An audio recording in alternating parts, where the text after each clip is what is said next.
guys, mayungod to dia karon. So luto tag paniud to. Pintras nagulata sa kasakyan na to para transfer. Magluto sa tag paniud to guys. So, okay. Na atong lutoon karon. Saan nga luto Ben? Lubo.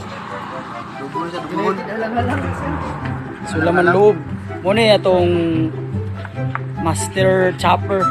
Ikaw sa itong mga audience na be. Ikaw sa itong mga audience. Oy, kamuri. Pas.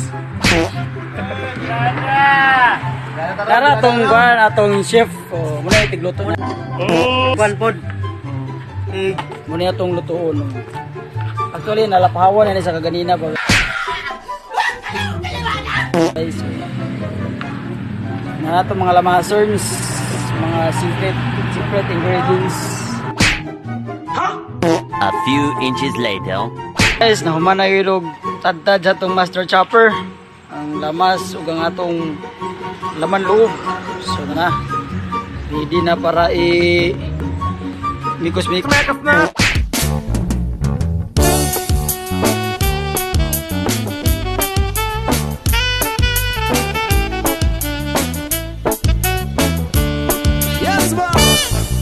Wala ka bang napapansin sa iyong mga kapaligiran?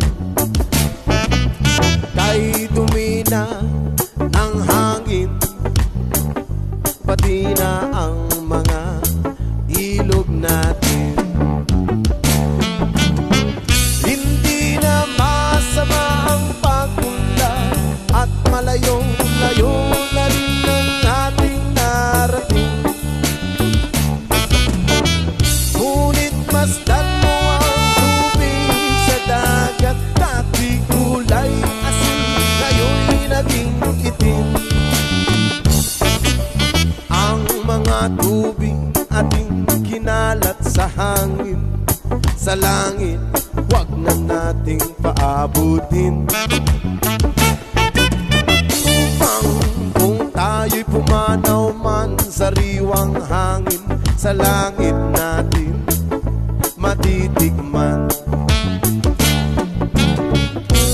Mayroon lang akong hinihiling sa aking pagpanaw, sana ay tagulan.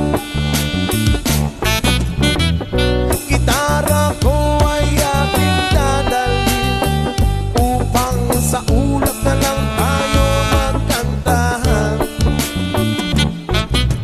Ang mga bata ngayon lang isinilang, may hangin pa kayang matitigman? May mga puno pa kaya silang aakyatin? May mga ilog pa kayang lalanguyan?